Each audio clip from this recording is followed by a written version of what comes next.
हमारी सबसे विनय भरी प्रार्थना है कि यदि आप अपने मन को स्वस्थ और प्रसन्न रखना चाहते हो तो उसके लिए सेवा अनिवार्य है, भजन के साथ सेवा अनिवार्य है। यदि आप केवल जप तो इतना जप में डूबो कि शरीर की शुद्ध न रह जाए, आपकी खान पान दिनचर्या भी विस्मृत होने लगे। नहीं खान पान ते भावे है, नहीं कोमल वसन सुहावे है, सब विषय लगे ते खारा है, हरि आशिक का मग न्यारा है। पर ऐसी स्थिति आप देखो, नारायण स्वामी जिनका एक पद है वो 8 घंटे लेबरी करते, कहीं भी काम हो रहा हो मंदिर में, संत भगवान के यहाँ कहीं भी निर्माण काम, 8 घंटे स्वामी जी महाराज सेवा करते। और बाद में जब वो पेमेंट देने की बात आती तो कहते 2 रोटी दे दो। मेहनत करके वो फिर केवल भिक्षा लेते और वृंदावन की गलियों में डोलते तो प्रिया प्रीतम की दिव्य लीलाएं उनके हृदय में स्फुरित होती। अपने लोग इतने रजोगुणी होते जा रहे हैं कि सेवा भावना गौड़ ही होती जा रही है। यहाँ पूर्व में जितने भी महापुरुष हुए हैं सबको देखो, सबके चरित्र सुन लिया और वाह वाह कर लिया तो फायदा क्या हुआ? मनन करो और देखो सेवा पद्धति, सेवा में प्रधान बुद्धि रखने वाला निश्चित प्रभु को प्यारा होता है। अगर भजन में देखा जाए तो सनकादि से बढ़कर कोई भजनानंदी नहीं, लेकिन सनकादि को अपने नहीं कहा और जय विजय को प्रभु ने कहा कि ये मेरे भृत्य हैं, भृत्य के द्वारा किया हुआ अपराध स्वामी का ही अपराध होता है, मैं स्वीकार करता हूं, आप मुझे दंड दो या क्षमा करो। इतनी बड़ी ये बात है, ये सबके समझने की बात नहीं। प्रभु ने अपार प्यार उड़ेल दिया जय विजय के ऊपर। हाँ कह रहे मेरा भृत्य है, तो सनकादि के लिए ये नहीं कहा कि आप मेरे भृत्य हो, ऐसा नहीं कहा।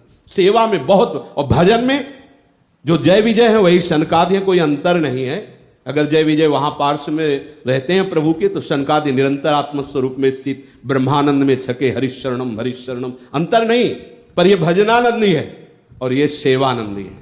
हर समय सतर्क सावधान, कैसे श्रीहरि की सेवा में हर समय देखो इतने सावधान है कि बालक के निमित्त से नारायण निकला पहुंच गए और तत्काल फांसी काट दी यमदूतों की। कितने सावधान, हमारे स्वामी का नाम लेने वाला, हमारे स्वामी की सेवा करने वाला जरा भी हो, कितने सावधान भगवत पार्षद जन।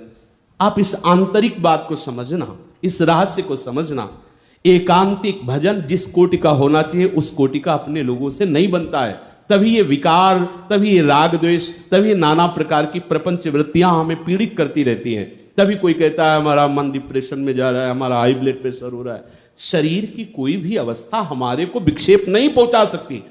भजन करने वाले के शरीर में आ सकता है रोग, विघ्न आ सकते हैं, लेकिन उसको विक्षेप नहीं होगा पक्का। अगर विक्षेप हो रहा है तो फिर अभी बात बनी नहीं है। तो बात कैसे बने?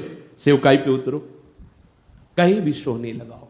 ये वृंदावन धाम, किसी भी गली को साफ कर दो, किसी भी नाली को साफ कर दो, तुम्हारा मन परम पावन हो जाएगा। किसी की भी सेवा, सेवक भाव में बहुत बड़ा बल है। गोस्वामी जी बोल रहे हैं, सेवक सेव्य भाव बिनु, गोस्वामी तुलसीदास जी, भव न तरी उरगारी, हे उरगरी, भगवान गरुण जी से काकुशुंड जी के शब्द, सेवक सेव्य भाव बिन भव न तरी उरगार। हे गरुड़ जी महाराज, मैं तुम्हें पक्का निश्चित कहता हूं कि बिना सेवक भाव आए बात बनने वाली नहीं है। और जब आप भजन करोगे तो सेवक भाव आ ही जाएगा, पक्का आ जाएगा।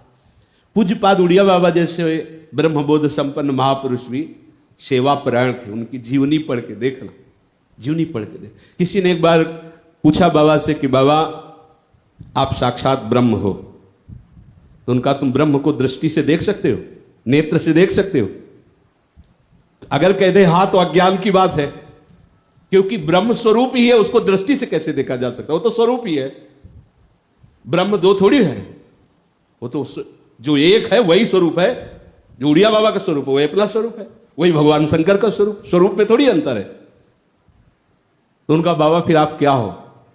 तो उनका चराचर जगत का सेवक हो। बाबा के शब्द बाड़ी में पढ़, आश्चर्य होता है कि ऐसे अद्वैत निष्ठा के सिद्ध महापुरुष ऐसे। तब उसमें शोध हुआ बाबा की इस वचन पर, क्योंकि महापुरुष को ऐसे व्यर्थ वचन नहीं बोलते। स्वामी अखंडानंद जी आज बड़े बड़े बोले ये केवल भगवान की स्थिति, चराचर का सेवक कौन है?